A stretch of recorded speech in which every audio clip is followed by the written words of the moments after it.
What's going on, everyone? My name is Andy and welcome to Let's Talk FPL, a channel dedicated to Fantasy Premier League. And this is the first video of the 2018-19 season. If you're new around here, don't forget to subscribe. There's plenty more videos to come, live streams throughout pre-season and when the season starts. So make sure you join in for that. And if you do enjoy the video, hit the like button.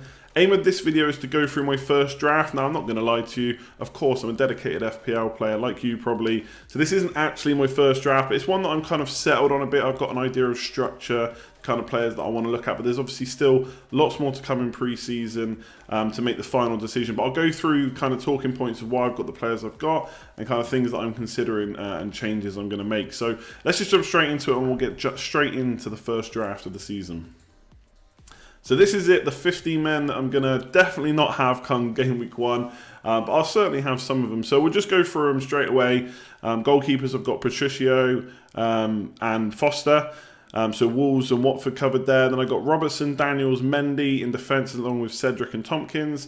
And then midfield, Salah, Sanchez, Delafeu, Ramsey, Masuaku, and then who's had a position change this year. And then Aubameyang, Wood and Tozen. So generally, I usually have 2 premium strikers to start with, so we'll see if that changes. I've only gone for 1 up front. I'm going to talk a little bit about team structure in a second. But just obviously reiterate what I said just a minute ago. Obviously, pre-season form is one of the key talking points. There's still lots of news to come.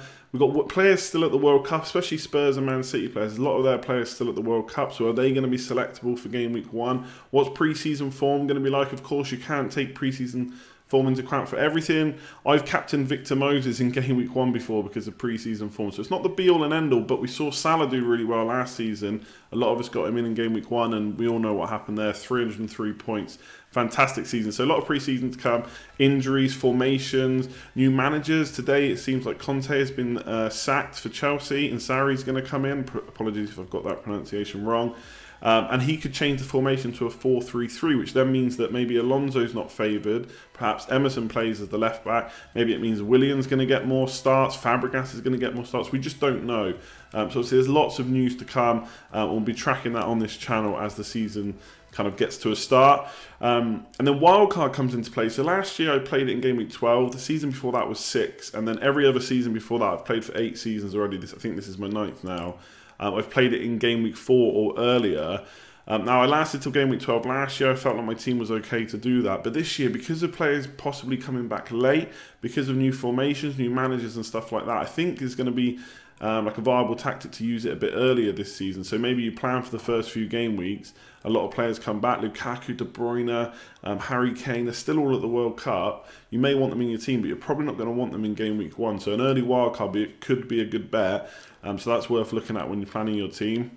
And then speaking of Harry Kane, England's still at the World Cup. Unfortunately, lost last night, so they are out. Or they're not going to go to the final, but they've still got the 3rd and 4th place playoffs. So they've got to wait until Saturday at the earliest until they can go home. So you'd imagine anyone still at the World Cup at this point, maybe even those teams that participate in the semi-final, have got a really tough chance, basically, of being available for game week 1. It's very unlikely. Maybe the goalkeeper, someone like Pickford, might be available. But you've got to think a lot of the outfield players have had a long season, then a long World Cup. Probably not going to make it for game week 1, but another reason why we need to look into pre-season form and just hear from the managers about who is and isn't available.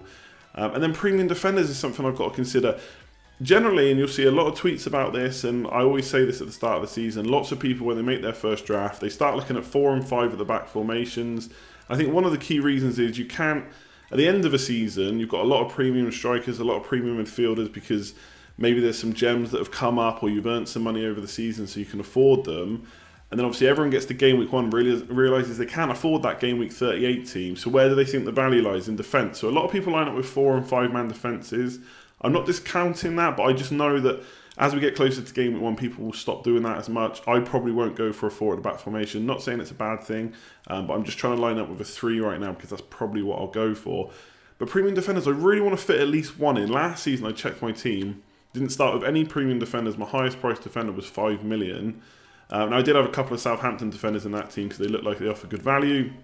They did okay at the start, but not after kind of the first 4 or 5 weeks. So I want premium defenders in. Like I said, they offer good value usually. A lot of them get kind of 4.5 to 5 points per game. Robertson did that last season. Of course, he didn't play a full season, but when he came in, he did really well. Mendy we've not really seen because he got injured so early on. Again, he's someone at the World Cup, but he's not really played much for France. There's a chance that he might start game week 1. We'll just have to keep an eye on that. But I think he's going to play. He was the one that kind of Pep used to offer width for the first few games. And when he went, that's kind of when Sané came into the team. So I'm really interested in Mendy. I think if he gets, especially if they go 3 at the back, I don't know if they will, but they have got a lot of centre-backs as possible.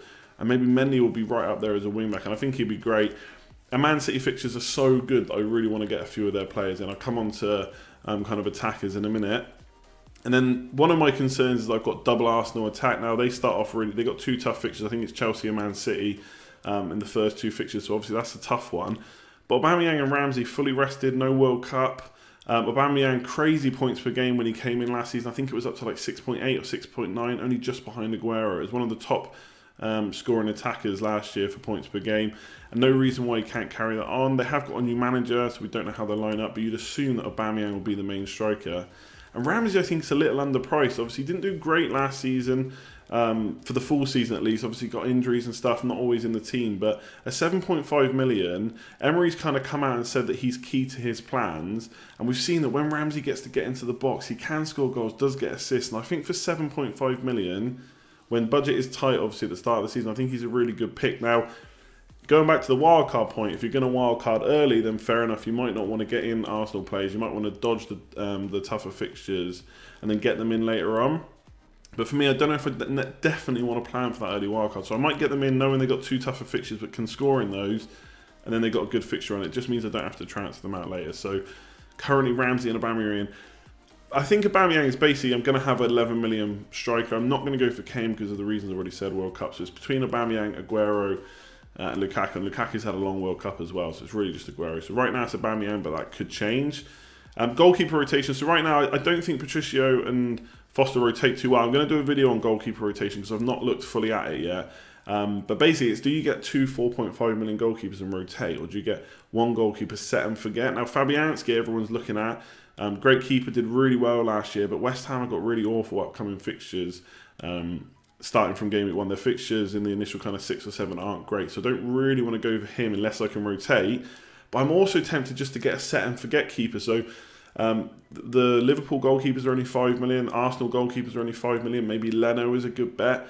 So you just play them in every game, because the problem sometimes with rotating goalkeepers is some of their biggest scores come in the tougher games where they happen to nick a clean sheet against like a Man United or a Liverpool, someone like that, and they get a few saves and they get a few bonus points, and you're suddenly looking at kind of 10, 11, 12 point game. And then you play them in the easy home fixture and they don't necessarily keep a clean sheet. So the idea of rotation is great, but I'm not 100% convinced I'm going to go for it. So I'm going to do a video on goalkeeper rotation later on. But currently I'm probably going to look at spending 9 million, but maybe getting one of the 5 million keepers. I don't know about Liverpool because Karius is looking a bit dodgy in pre-season. But we'll have to see what the situation is there. Otherwise, I think Leno for Arsenal, if he's first choice, which he should be, I think, could be an option. So that's what I'm looking at. No Man City attackers. If you've checked the fixtures, Man City have got an awesome set of opening fixtures, coupled with the fact they absolutely smashed the league last year. So I want to get a few of their attackers in. But Sterling's gone up to 11 million, still at the World Cup. De Bruyne's had a very long World Cup. Sané rested, yes, but how long will he be in the team? I don't know. He's probably good for the first few fixtures, but after that, we're not sure. They've just signed Mahrez, they've got Bernardo Silva. The list kind of goes on of players they've got. They've got so many. I don't know if I want to risk a midfielder straight away. But Aguero really tempts me because I think a lot of last season he was actually first choice. Obviously, Jesus is there, possible rotation risk. But Jesus also obviously played at the World Cup. I think Aguero went out a little bit earlier than Jesus.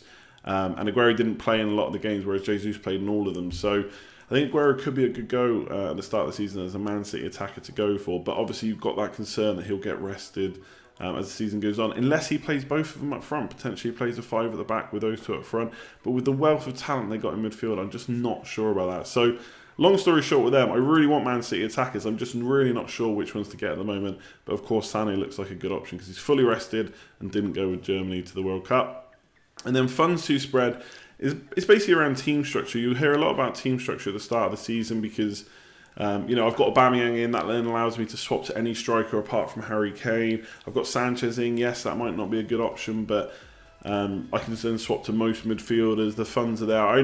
Basically the setup is that I only have to make 1 or 2 moves to get in a player I want, rather than having to completely shift funds around, which is a problem when you go 4 or 5 at the back. If you suddenly want a couple of extra good attackers, you got to shift a lot of funds around with a lot of players, and it costs a lot of transfers, a lot of points hits, and that's not great. So I don't know if my funds are too spread. I'll have to think about that, but you should too.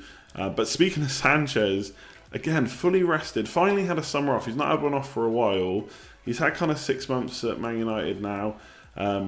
Possibly up front if Lukaku and Rashford aren't fit to start game week 1. There's no other strikers there really that could play there apart from Martial, but I think Mourinho would probably prefer Sanchez to play there. Either way, he's going to start the season, you'd imagine.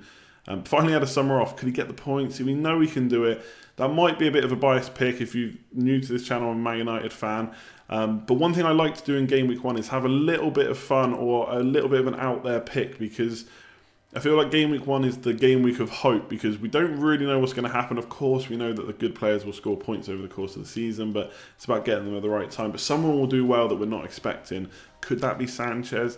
I think at the start of the season, when we're not completely sure, it's worth a risk. Obviously, later in the season, when I know what's happening, who's starting, who's doing really well, I can switch around. But I'm looking at Sanchez. And then up front, just kind of count off this team. We've got Wood and Tosin. So Tosin came in, I think he did okay. Again, Everton have got really nice opening fixtures, new manager there. Will he be raring to go? I don't know, but it's 7 million. The other options are kind of Zaha and Arnautovic, and like I said, West Ham, not great opening fixtures. And Zaha, I don't know if he's going to start up front. They've obviously got Sorloth and Benteke there. He could be pushed back out wide. Doesn't mean he's a bad option all of a sudden, but he did do really well when he played up front, and that's not a guarantee, so I don't know about him. And Wood, excellent points per game. I think Burnley are going to find it a tough season because they're in Europa League, but that does mean they start the season off earlier, so could possibly get up to match fitness a bit quicker than other teams. So for the start of the season, he could be really good, but obviously towards the end of the season, if he's played a lot of minutes, might then become a bad option. So I've got Wood so far. And Delafeu is just in there as a 5.5 million mid, because at that point, that's all the funds I've got left. So I'm going to leave it there. Probably already talked for too long. That's my current team. Will it change around? Of course it will. Was this really the first draft? No. I've had quite a few, but this is the first one I kind of stuck to and thought, yeah, I kind of like that. I like the balance of the side. 2 premium defenders, 2 premium midfielders, and a premium striker, and then a few value players in between. I think Tosin, Wood, and Ramsey are really good, and I'm just hoping that Robertson can continue his form and Mendy will do what we all thought he would do last season. So I'm going to leave it there. If you haven't already, hit that like button, much appreciated. Subscribe so you know when the next video is going live, and hit the bell so you get notified. Live streams will come in. I'll probably do more live streams towards the start of the season, because I think right now we're still waiting on a lot of news, so I'll probably focus on videos. But during the season, I always do 2 streams a week, once when the game week's ended and once just before the game week starts. So make sure you subscribe for that. Comment below any points you got about my team, any questions you might have at this point. Otherwise, I'll leave it there. Like, comment, share, subscribe, all that good stuff for another season. Let's go. Catch you later.